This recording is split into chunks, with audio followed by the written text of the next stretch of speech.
Back to Miller. Oh, my goodness. Herbert. Sidearm sling, and it's a touchdown. Tyrese Maxey. Oh, good spin move by Filipowski for the news. Give him 9.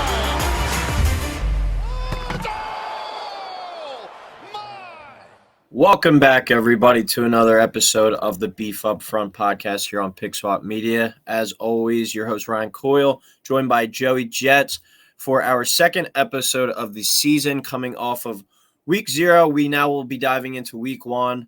From now on, we'll be breaking down the top 5 games every single week ahead on the college football calendar. And then we'll also be doing a new thing this year. We'll be breaking down the top group of 5 game.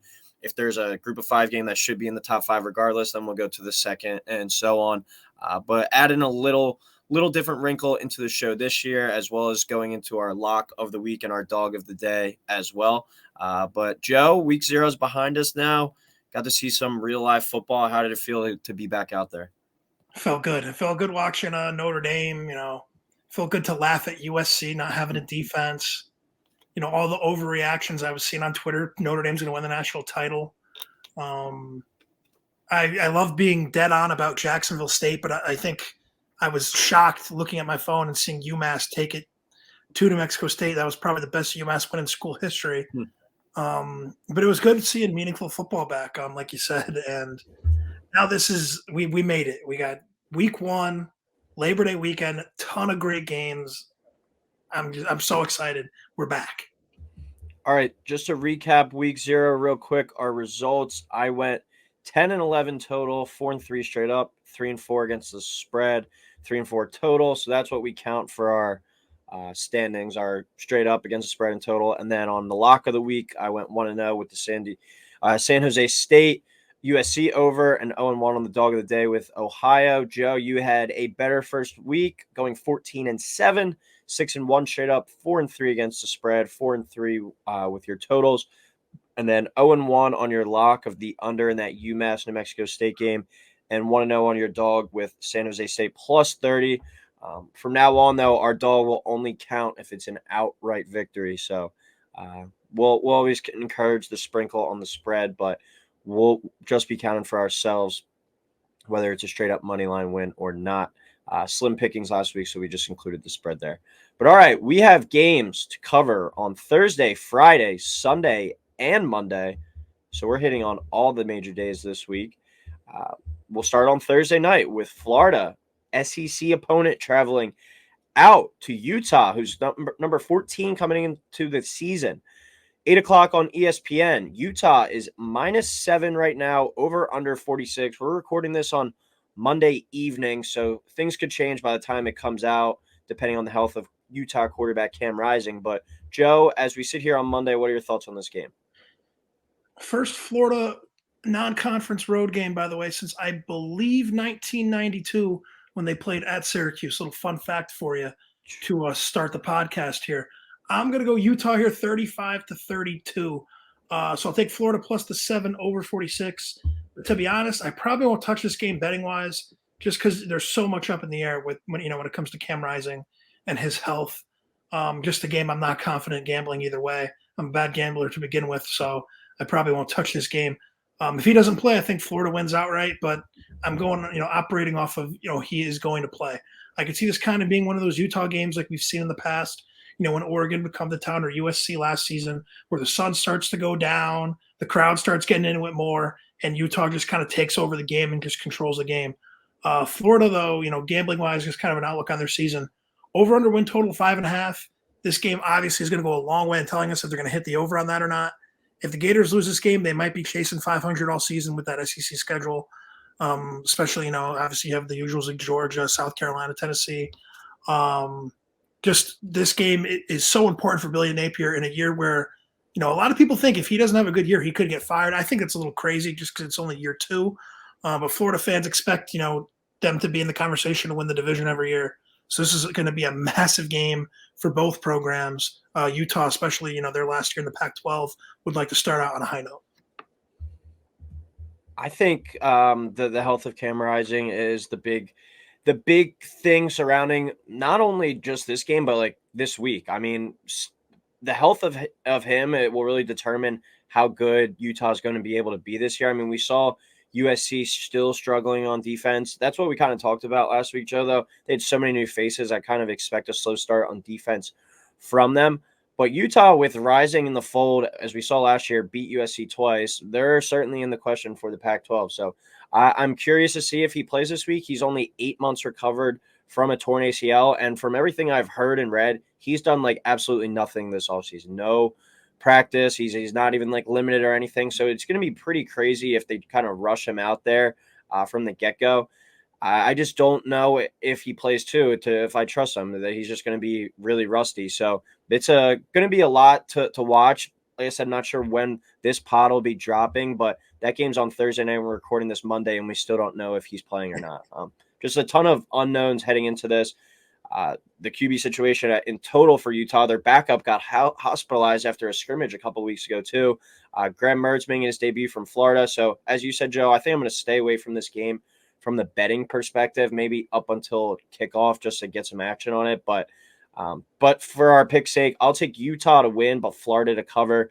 Billy Napier, as you were touching on, his seat's already feeling hot, and you don't want to start off the season with a bad loss to a ranked team here. You have a chance to get maybe a ranked team that's undermanned, and you could really kind of catapult your season at the beginning.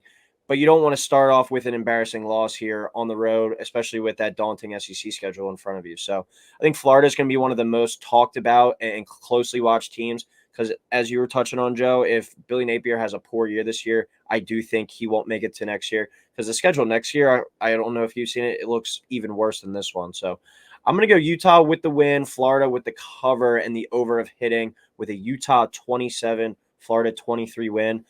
But so much unknowns in this game. I wouldn't be surprised to have a complete flop on everything in this one. We head to Saturday now.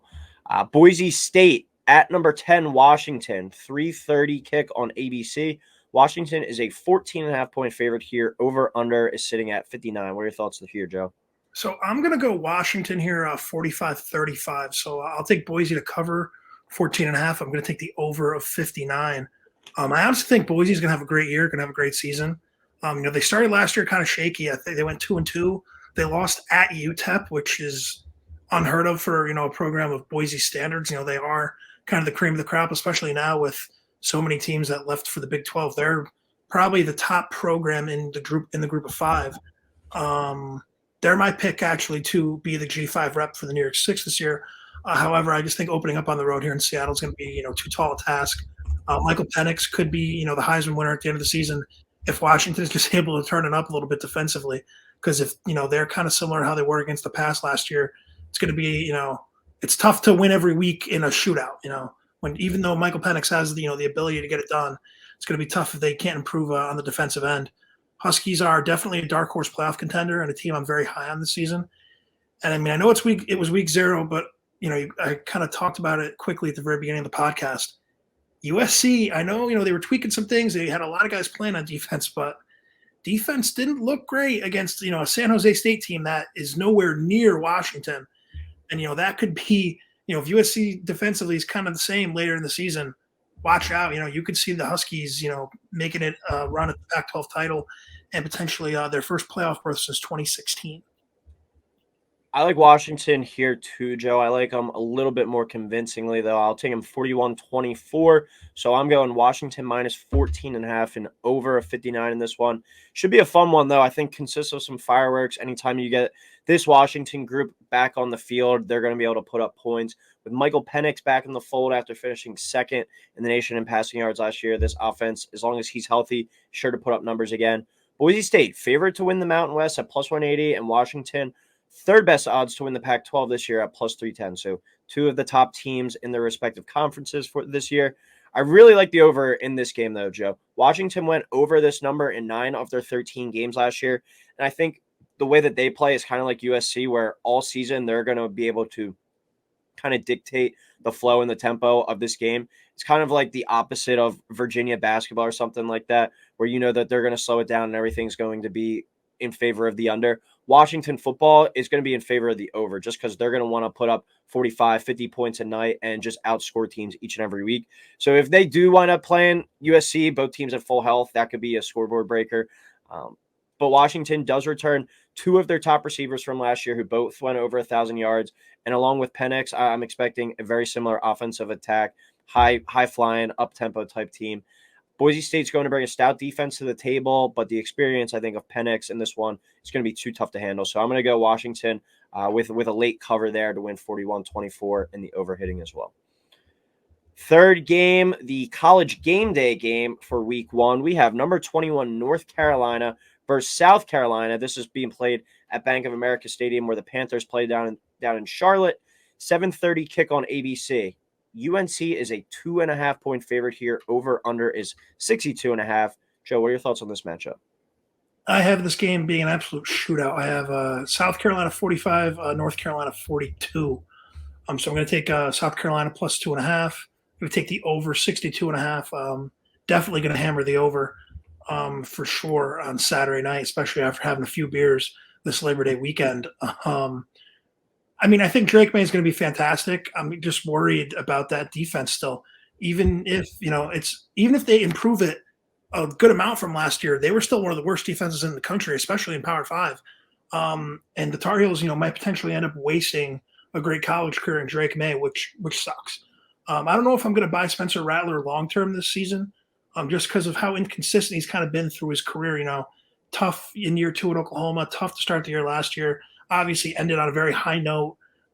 Shout out your famous call to pick South Carolina money line against Tennessee. But I I tend to pick the SEC in neutral site games, non-conference, because you kind of got to go with the depth of the talent there. But also for Spencer Rattler, it's not the worst thing in the world to open up against a team that is known to struggle on the defensive end. So, if he is going to be shaky this year, at least he gets to start with an opponent like this in a big rivalry game on a big stage. They're over under for 6.5 wins on FanDuel. I think they're the most fascinating team in the SEC this year because they're another team kind of like Florida. If they lose this game, they might be chasing 500 all year because they have, Georgia in week 3.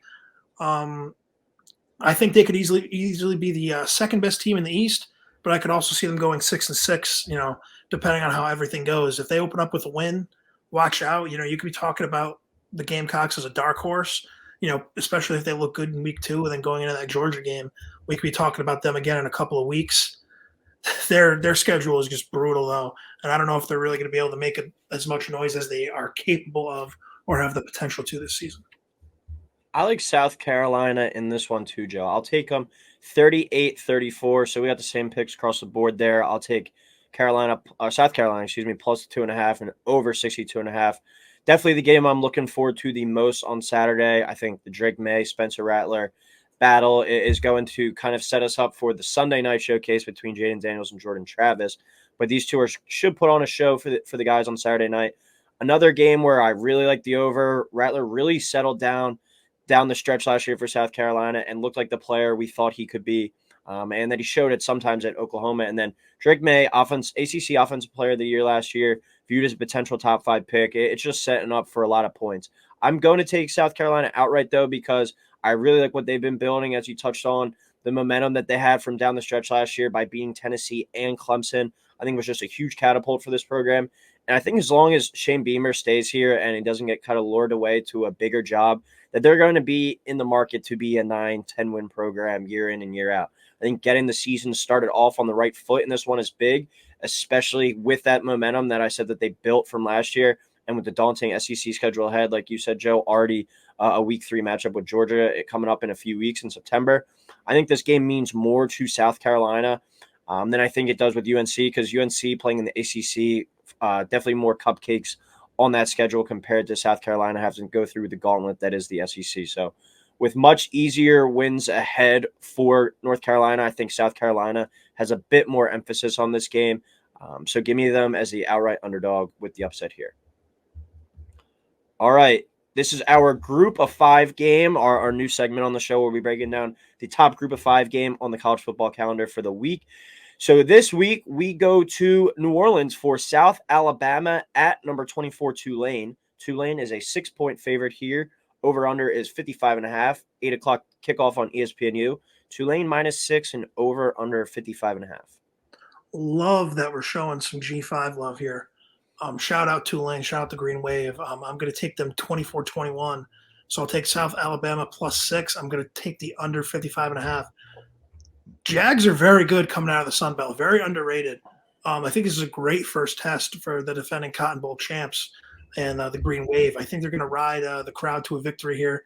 Kind of my philosophy with a lot of these, week one games, take the team that's at home. I kind of was talking about it last week with Jacksonville State.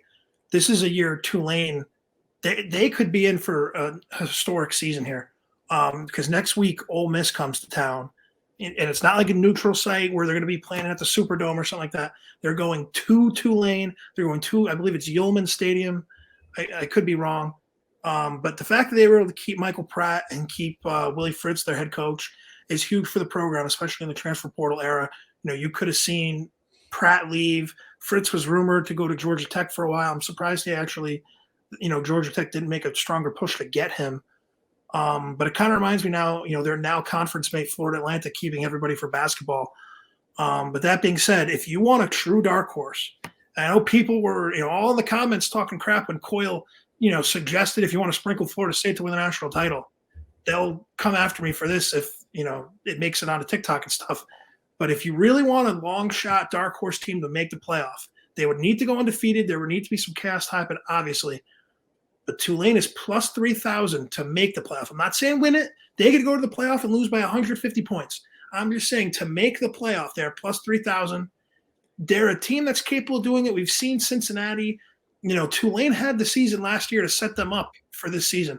I believe they finished the season at number 8 in the AP poll. They were able to beat USC, and you can say what you want about, USC might not have tried 100%. They still beat USC in a major bowl game on New Year's Day. Huge for the Tulane program, especially now going forward with, 3 conference powerhouses gone.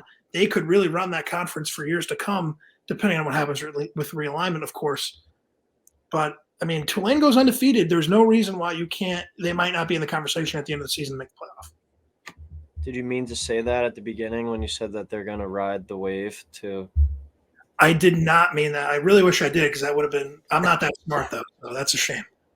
All right, I'll go with Tulane as well, Joe. 28-21 here, so Tulane -6, under 55.5. Like I said, going to be a new segment on the show all year, kind of showing some love to some of these group of 5 teams.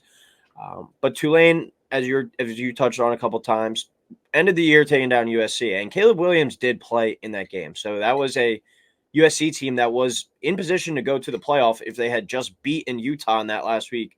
And they might have been feeling sorry for themselves or whatever, but Tulane, as you said, Joe, still found a way to go. And then South Alabama is a group of 5 team, another one that returns a ton from last year. They're the favorite to win the Sun Belt this year at plus 290.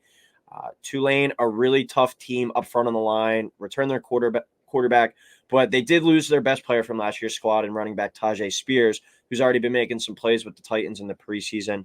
But Tulane, golden opportunity here to get started on 1-0 and then host Ole Miss. And then wasn't 2 years ago when they were supposed to host Oklahoma, but then like a tornado hit or something? Yeah, and then they hosted it at Oklahoma, but they were like, oh, we'll put like the Tulane logo on the 25-yard line. And I hope, one day they make that up. I just don't know how that they've been getting these games and agree to come to play them. Well, dude, it's like South Florida is hosting Alabama this year. Yeah. I don't understand how they're pulling it off. Shout out to their athletic directors, but I think that one's got to be just a major recruiting ploy by Saban. Get all the South Florida kids there for sure. But I'm with you, Joe. I have it in my notes too that after next week, if they're able to pull off that upset against Ole Miss at home, who Ole Miss might be starting Spencer Sanders at quarterback, so a new quarterback in the fold. Who knows? Like that's going to be a crazy game for Tulane. They're going to be favored every game, most likely the rest of the way, and have a legit shot to go 12-0. So could be a special season down in New Orleans if they get these first 2 wins. So I'm going to take them here to win and cover slightly over my Jaguars, but I think it's going to be a pretty solid game. But give me Tulane -6 and the under 55.5. All right, we go to Sunday. Outside of Alabama, Texas, probably the most anticipated non-conference game on the college football schedule this entire season. That's number 5 LSU versus number 8 Florida State playing in Orlando. Last year's game was a classic. Let's see if this one can repeat it. We'll have a 7:30 kickoff on Sunday night on ABC. LSU is -2.5 with the over/under of 56.5. I said it a little bit earlier when we were talking about UNC versus South Carolina. I try not to pick against the SEC when it comes to these neutral site games. I'm going to take LSU here 35-31. If this game was on campus at Florida State, different story. I think Florida State will be a team at season's end that's going to ultimately have a better shot at the playoff and ultimately be a better team than LSU. And if this game was being played at the end of November, I would probably flip-flop my pick. However, I just think starting out, LSU is in a slightly better spot than Florida State. But if I'm wrong, I usually am wrong, then the Jordan Travis Heisman campaign will be in full effect. Obviously, you could say the other thing for Jaden Daniels, because most likely, the team that wins, the quarterback's going to have the ball out. But I do think the X factor here and the big difference is going to be LSU's D-line. If the D-line, can get after Jordan Travis, which I think they're going to be able to do, I think LSU is going to be able to pull out a win here. Late game heroics from Daniels. We saw last year had an unreal ending. I think, we're in for another classic. Hopefully it would, really suck. You see every once in a while with these big early season games, they end up being a blowout one way or the other. I really hope this is a good game, especially with Sunday. There only being the only other two games on Sunday are Rutgers, Northwestern, Puke, and Oregon State at San Jose State. So I really hope this is a good game. Going to be a great Sunday night game to take you into Labor Day Monday. All right, before I get into my breakdown for the game this year, let's just recap the battle between them last year. Very insane ending. LSU down 24-17 with 1:05 left, had the ball on their own 1-yard line after Florida State fumbled, went 99 yards and scored a touchdown in that minute 5, kicked the extra point as time expired, and it got blocked. So if we get anything, a semblance of that, we're in for a real treat on Sunday night. Hopefully it's as exciting as it was last year, but two of the best quarterbacks in college football going at it in this one. I don't know if there's a game on the schedule the rest of the year that will have like two quarterbacks this good kind of going head to head. So hopefully both are able to stay fully healthy and be playing some of their best football of the year early in the season. And they'll really be dueling it out, and we could see some fireworks in this game. Jordan Travis plus 1,400 to win the Heisman, the Florida State quarterback, and Jaden Daniels, second best odds at plus 1,100. So two guys really experienced, have played a lot of Power 5 football. They're going to be trying to prove who's the best quarterback on the field in this one, I think for sure. I think this game, though, means more to LSU than it does to Florida State, because LSU has a few more opportunities to slip up in the SEC, but you could look at it the other way where they have a few more opportunities to get big-time wins. But Florida State, outside of this game, like the Clemson game, might be the only other ranked game on their schedule throughout the regular season. So I think Florida State and the momentum that they've been building under Mike Norvell, I think I had that joke 2 years ago. I was like, this is the year that they're going to start breaking out. I was a year behind or a year ahead. Last year they got to that 10 wins. This year is that year that they might really break through and kind of trump Clemson in the ACC and take that conference back over. All off season, though, I've been beating the drum for this Florida State team. I don't think I can go against them now in week 1. LSU, though, Joe, you're talking about the defensive line. Star defensive tackle Mason Smith will be suspended in this game due to some autograph signings or something before the NIL. So that could be a bit of a travesty there for them, for an experienced offensive line there in Florida State as well. So I'm going to have the Noles starting their run to the playoff with my prediction, knocking off number 5 LSU in this one, 31-27. So Florida State plus 2.5, over 56.5.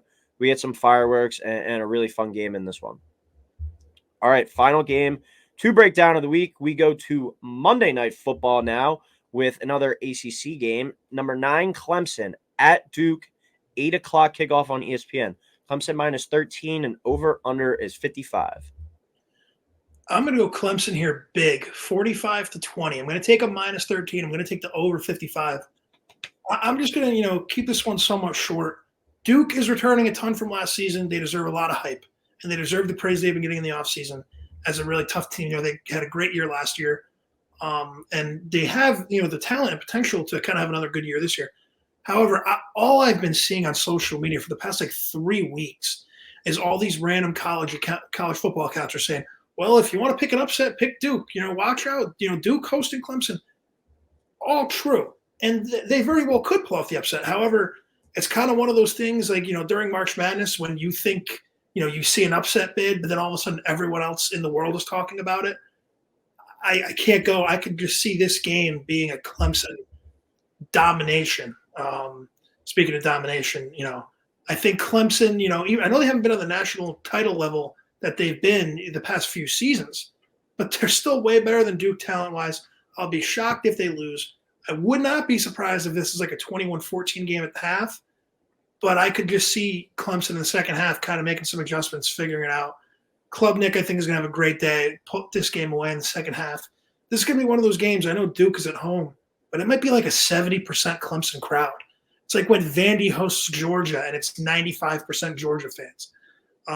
I just don't know Duke football fans are going to be going out in full force. This is basketball season. It'd be the opposite.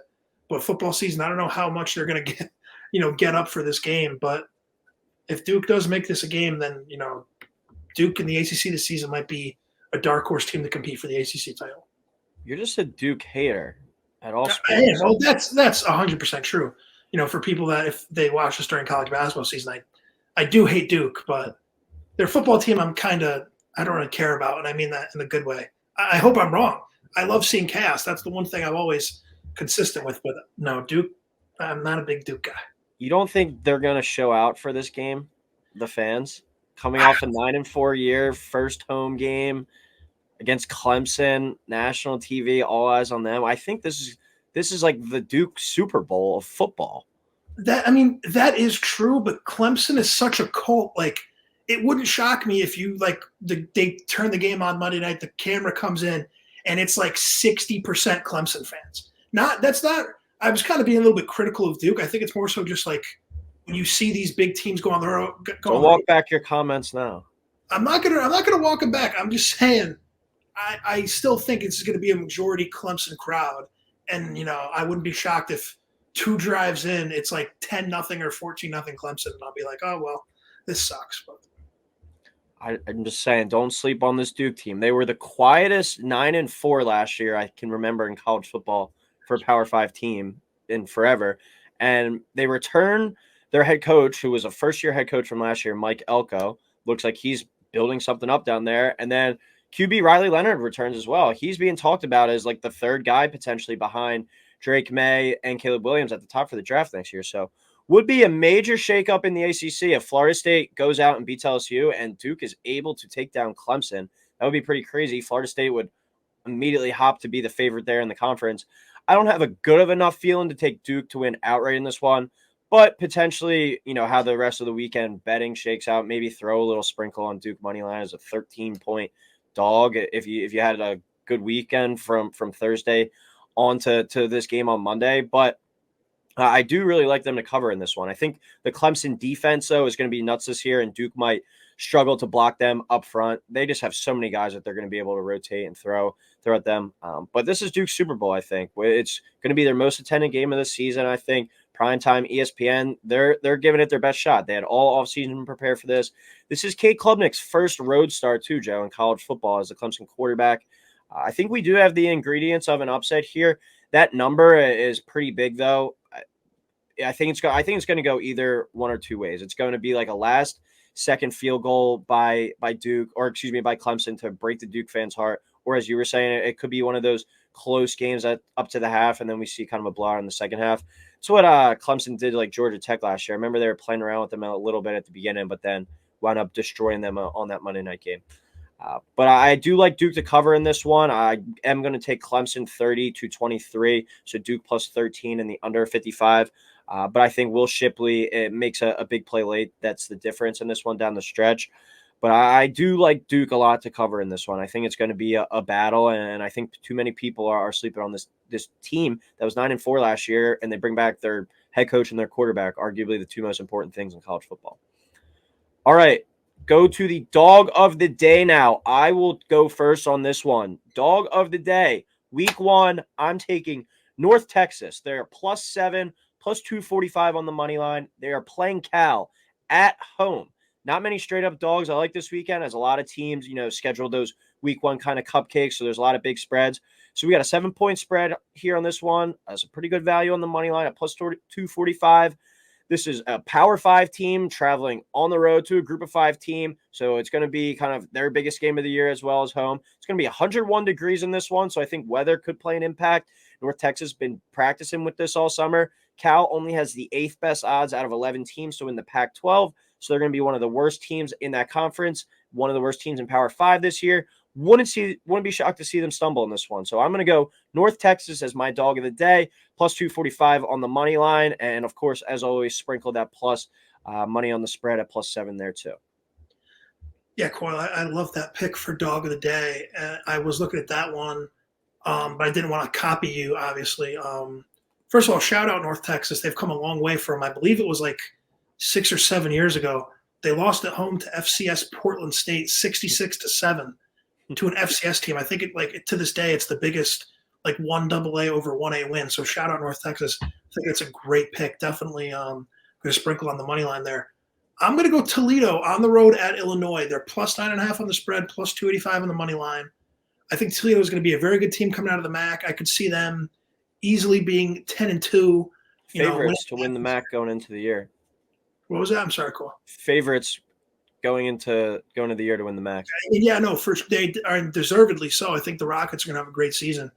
And we see, Illinois, I believe a couple of years ago, after they, won week 0, they had a great start to the year. And then I believe they lost at home to UTSA or something like that.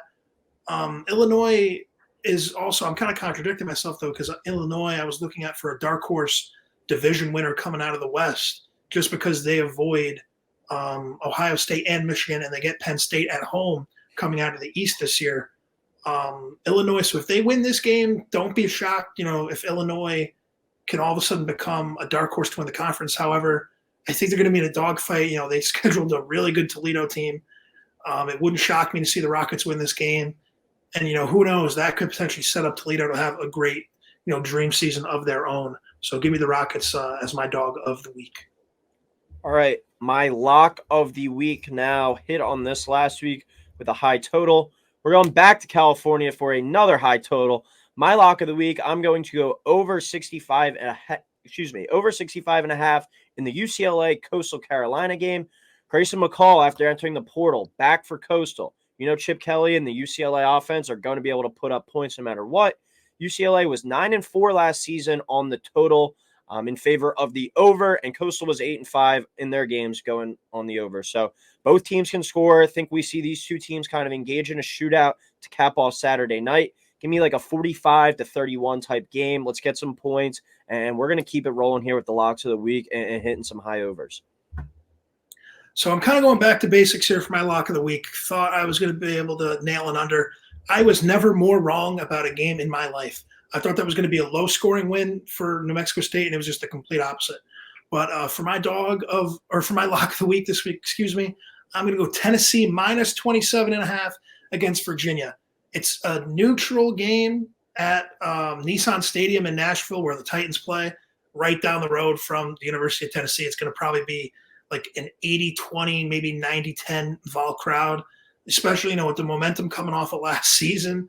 I think this is going to be one of those games. Tennessee is just going to kick the shit out of Virginia. I think Virginia is going to be maybe the second worst Power 5 team in the country this year, before Northwestern. But honorable mentions, if you're looking at it, Indiana plus 29.5 at home against Ohio State.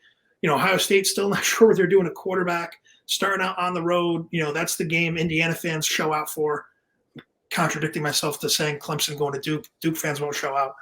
But I'm also, another honorable mention, an ugly one for Sunday at noon. If you're waking up hungover and you want to throw a bet in, Rutgers minus 6.5 at home against Northwestern, there's going to probably be 40 people in the crowd. But I think Tennessee minus 27.5 is the lock of the week. I think Tennessee, unless they pull their starters and Virginia keeps their starters in, there's no reason why Tennessee can't win this game by 28 points or more. So give me the Vols here minus 27.5. All right. Well, that'll do it for week 1. Another show already under the belt. Certainly some better games and more exciting games to look forward to on tap this weekend. We're really getting rolling now, but any last second comments, Joe, before we head out? Feels good to be back. Full slate. Everyone enjoy your Labor Day weekend. Week 2, even bigger non-conference matchups, which is, rare. Normally it's the opposite, but, going to be a great week one. Finally getting to see every team in the country really get going here, and it's exciting times. We're back. Yeah, everything that we kind of have talked about all off season, now it's kind of finally get to see it come to fruition. So exciting times ahead. But as always, everyone, thank you for tuning in. Please like, subscribe, comment, and we will talk soon.